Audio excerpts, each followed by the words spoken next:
sejahtera dalam kasih Tuhan.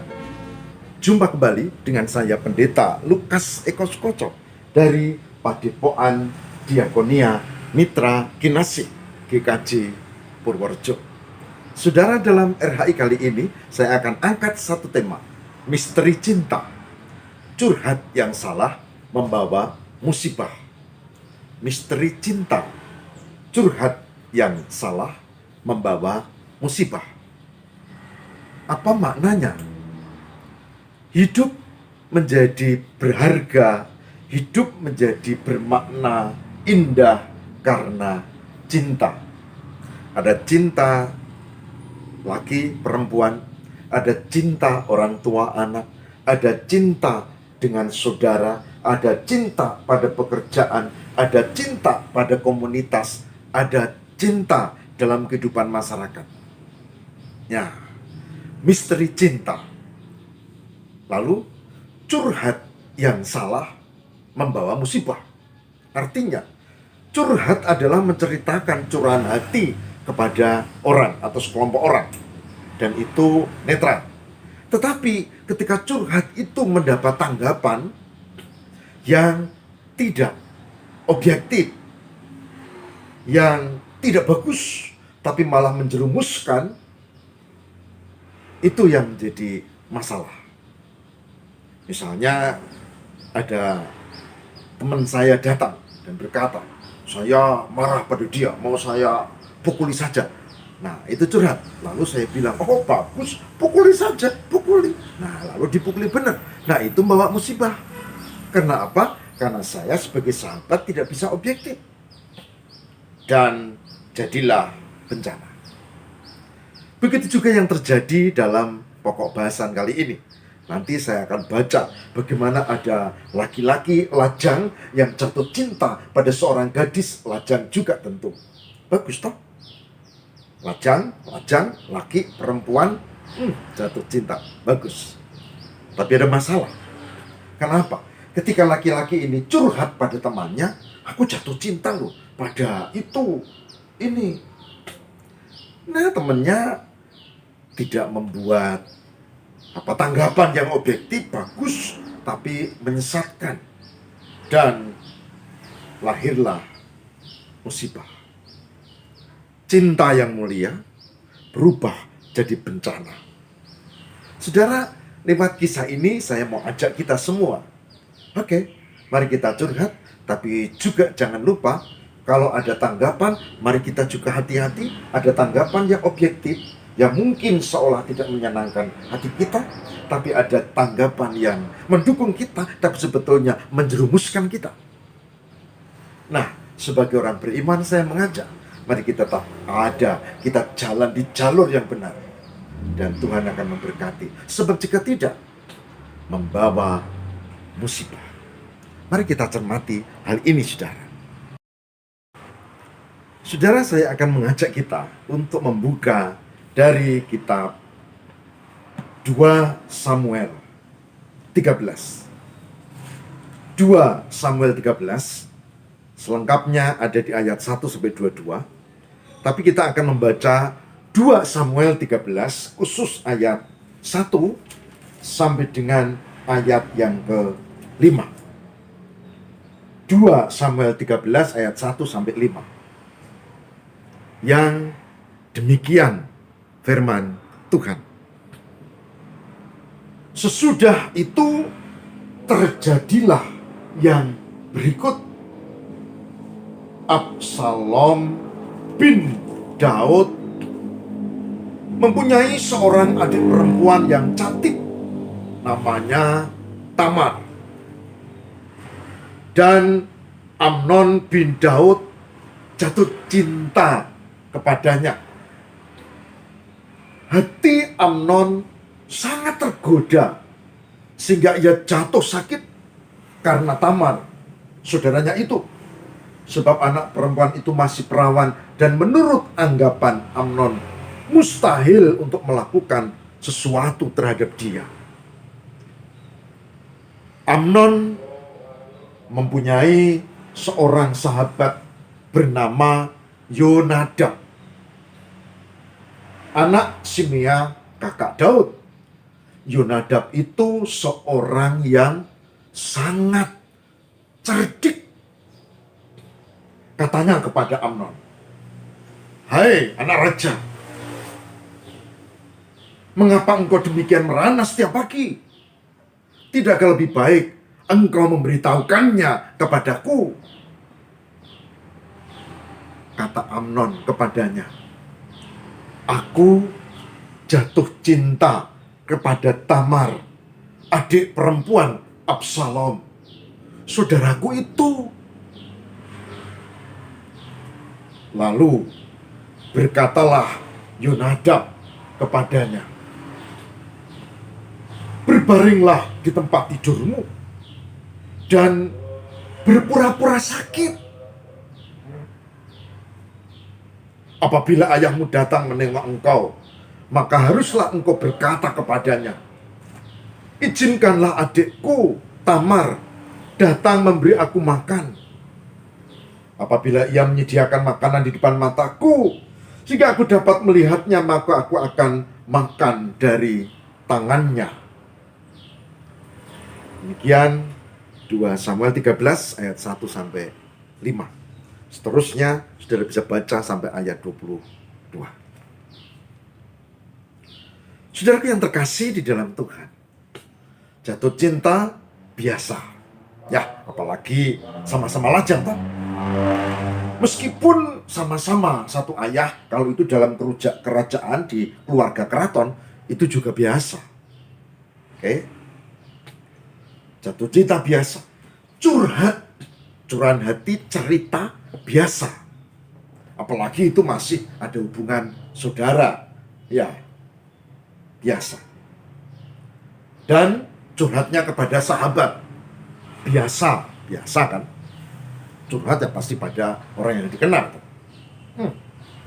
Yang menjadi tidak biasa adalah curhat yang baik ini oleh sahabat yang cerdik, disebut di sini namanya Yonadab. Disebutkan Yonadab cerdik. Tidak mendapat tanggapan yang objektif, tapi malah tanggapan yang menyesatkan. Seperti dikatakan apa? "Kamu pura-pura sakit." Nah, pura-pura itu sudah nggak benar, Pak. Lalu nanti kalau raja menengokmu, kamu bilang aja kepingin makan dan disuapin sama Tamar. Saudara baca ayat-ayat berikutnya. Karena apa? Karena saran Yonadab adalah, nah, yang penting Tamar masuk ke kamarmu, lalu selebihnya terserah kamu. Bukankah ini saran yang menyesatkan? Dan karena orang lagi jatuh cinta, kalau sarannya itu cocok dengan hatinya, bagus toh. Paling tidak dia merasa bagus, padahal enggak. Saran harus objektif. Tapi itulah yang terjadi. Begitu Yonadab memberi saran ini, lah, kita tahu Amnon, yes, ini cocok. Kalau saran itu cocok dengan hatiku, oh bagus itu. Dia pikir bagus. Tapi kita lihat nanti. Begitu saran itu dilakoni, dan akhirnya terjadilah Tamar setelah diizinkan oleh Daud, Tamar masuk, lalu semua orang suruh pergi, kamar itu dikunci, dan nanti terjadilah pemerkosaan. Tamar diperkosa oleh masih keluarganya sendiri, yaitu si Amnon. Dan nanti kita lihat, kita baca di situ bahwa nanti akan jadi bencana. Bencana yang luar biasa. Karena nanti setelah itu Tamar dicampakkan. Sudah diperkosa, dicampakkan. Dan setelah itu kakaknya Tamar namanya Absalom dendam. Lalu dia bikin pesta. Dan kemudian dia bikin cara, dibunuhlah itu si Amnon. Ya, secara jadi malapetaka, jadi masalah, jadi musibah dari keluarga Daud. Dan kita membaca itu dalam Alkitab.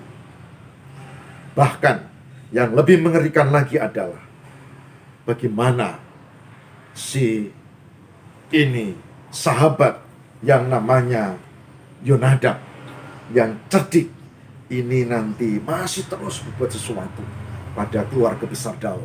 Saudara baca kisah berikutnya. Saudaraku, apa yang kita bisa pelajari? Banyak, tapi saya mengusulkan satu hal saja, yaitu boleh curhat, tapi harus pada orang yang tepat. Boleh curhat, tapi kalau diberi tanggapan harus disaring itu objektif atau tidak. Jangan kita curhat karena mau mendapat legitimasi, mendapat orang-orang yang cocok dengan kehendak kita. Ingat, harus objektif. Kalau itu tidak benar, jangan. Saudara, beberapa waktu yang lalu sudah viral ada sate sianida ya di Bantul ya, sate beracun. Ada perempuan yang ditinggal oleh kekasihnya dan dia curhat pada temannya laki-laki. Teman ini sebenarnya sudah nembak dia, sudah pengen lah tinggalin dia, kamu dengan aku saja. Tapi rupanya si perempuan ini tidak mudah beralih hati. Oke. Lalu si temannya menyarankan, kamu jengkel banget, kamu sakit hati. Bagus kalau gitu, udah diracun aja buat pembelajaran biar diare serumah. Beli ini, racun ini. Perempuan ini karena sudah sakit hati, dia curhat, senengnya adalah mendengar yang cocok dengan dia, tidak bisa objektif.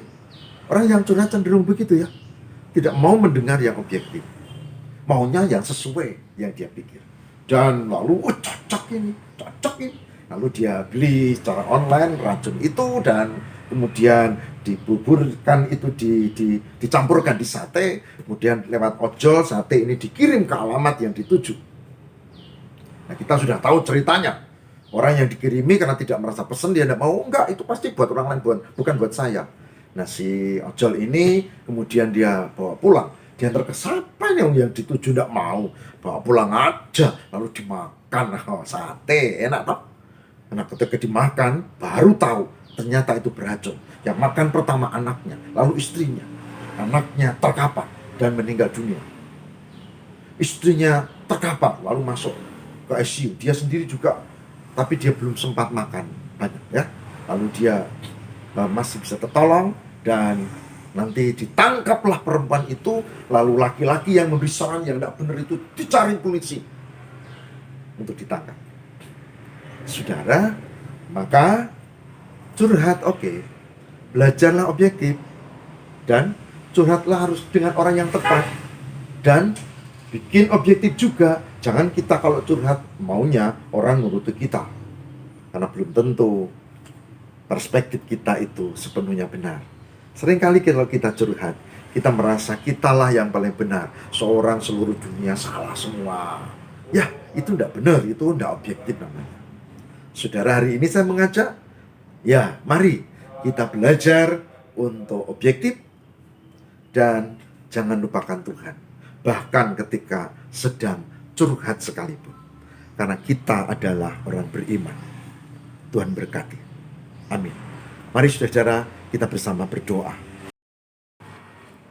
Tuhan, mampukanlah kami untuk memahami cinta kasih dalam kehidupan.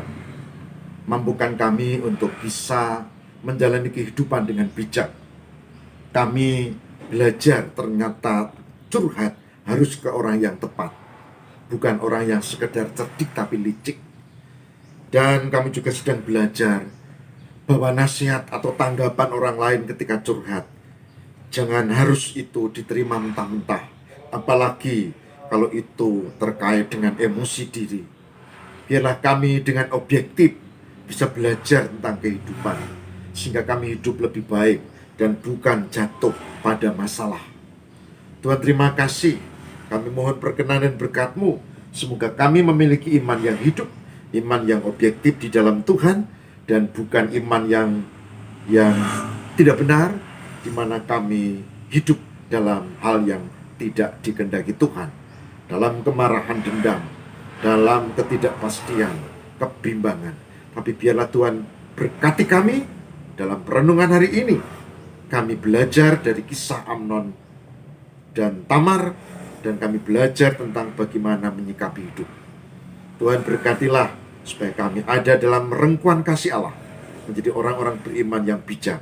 Haleluya. Amin.